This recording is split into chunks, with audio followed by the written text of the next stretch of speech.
There's lots of news of companies that are running out of tokens prematurely. There's just all sorts of surprise and shock and awe, but nobody really seems to have a good grasp on what to do about this situation other than just like shut it down. So Meg had just this fantastic view into it. First off, what are the buckets of usage and budget that you need to be thinking about? They were cost of sales, internal IT costs, and AI initiatives. And I thought this was a really cool way that you laid it out. And so I wanted you to talk through each of those and how you need to think about them. Yeah. So I have been pondering this for a while because I've had the fortune or misfortune of running large clouds and having things metered and understanding how quickly the numbers can get away from you. So I was pretty clear we had a big problem on our hands. And so how that looks for your actual business growth was really important in my mind. Even back before we left SuccessFactors, asking the question, how do we pay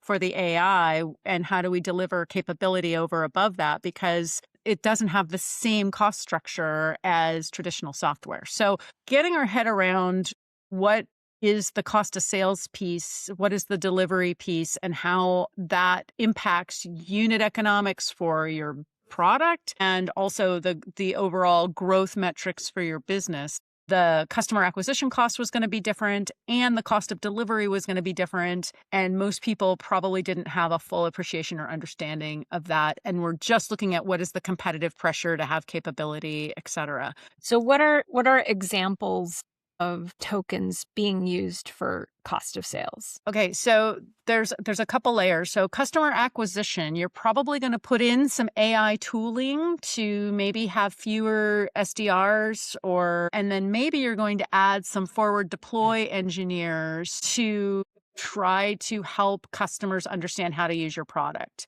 Both of those are different cost levers than used to exist in your customer acquisition cost bucket. And so depending on the size and scale of that for you, that could be material. Maybe it's a net benefit, maybe it's not, but you should know. And then there's the delivery cost. So say your product has some AI capability in it, and underneath the covers, you are paying Anthropic or to deliver that for your customer. Those costs don't scale the same as past software costs. They tend to be much more variable. So where in the past, a SaaS business might have had an 80% margin, most of these token-based products often have closer to 50 or 60% margin, and in some cases can be almost upside down. So understanding how your customers are going to use tokens that you have to pay for to deliver your service.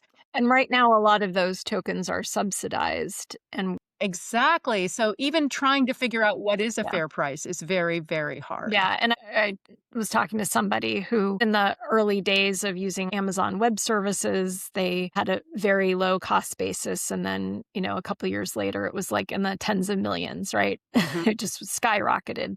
So there is a parallel there, I think, right? Absolutely. And this is why it's so visible to me, because when we migrated SuccessFactors over to public cloud, our cost structure changed dramatically. When you've had to really watch this margin story, you tend to not forget. But most people have not had that experience of seeing that full line of sight and having accountability to trying to manage both growth and margin at the same time. Okay, so that's cost of sales. The second one is internal IT costs. It is clear that there is benefit for every employee in your organization to have access to AI to do their job more efficiently.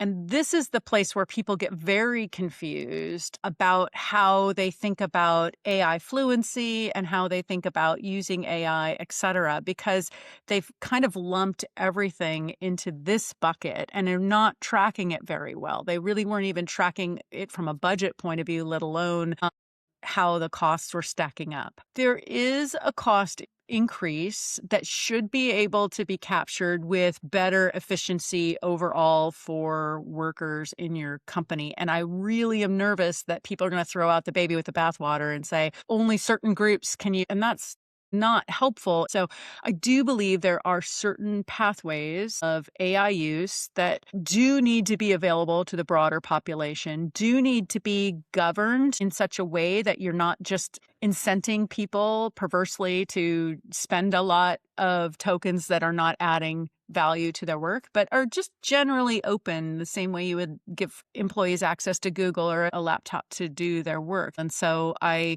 encourage companies to think of it like giving every employee access to Excel. It belongs to everybody. Everybody should have access to it. And you should think in terms of how you govern spend in a way to get the right kind of efficiency, but don't overmanage that. I guess the one real difference there is that Excel was predictable and this isn't. And so, how do you have governors on there? I think what people can get on the $20 a month is probably generally useful to everyone. So even if the foundation model companies don't provide it, you could still do it internally, and it would be a pattern that people would be familiar with. That's right. Yeah. That's Okay. right. So the So, last one is AI initiatives. and this is where our conversation with Charlene comes so much into play, right? You should pick one or two. They should be big. You should go after them in a big way. You should not limit how you use tokens to get to those results. You should manage and watch both the cost and the results in concert with each other. So this is where you want to allow for creativity and maybe even some waste of tokens in service of achieving big outcomes towards your strategic goals.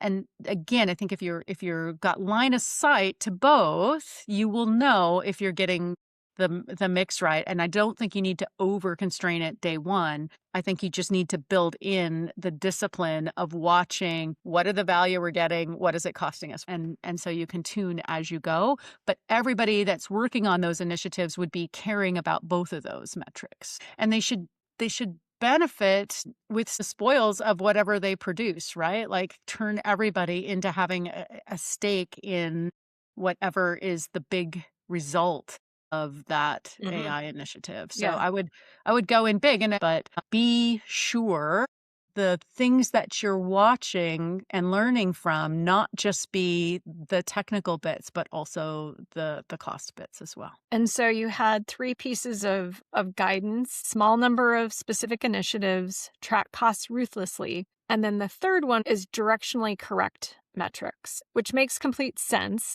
But elsewhere in your article, you also talked about Goodhart's law and the risks of bad measures. And so I'm wondering, how do you get to directionally correct metrics and not conflate those with bad measures? I find people get stuck on a couple dimensions here, which is why I like to talk about them as directionally correct versus completely accurate. And I think in order to embrace a directionally correct metric, you have to be willing to let go absolute precision. Like you probably cannot get full specificity of how much of the AI tokens were applied for this project versus this other project. You're going to do the best you can, but there's going to be some people that work on both, or there's going to be some bleed over between all of it. And like people will get really worked up over that. A directionally correct metric would say we're going to make some coarse grained assumptions in places we cannot get precise data. We're going to start watching that, figuring out in parallel where our assumptions were wrong and how we can get better data. And so this is where you really do have to lean in a little bit on the discomfort of not knowing, but investing in asking yourself the question, what would be some indicators that this was working? And what are some ways that I would understand this to be working from sources than just what I'm doing here today? And this is where you have to really be creative because there isn't going to be any patterns to follow, but the creativity is not haphazard. All right, Meg, I am so much more informed now. I think people are needing this seminar. So thank you for sharing. Let's invent the future together, everyone. I believe in us. Let's make every day count.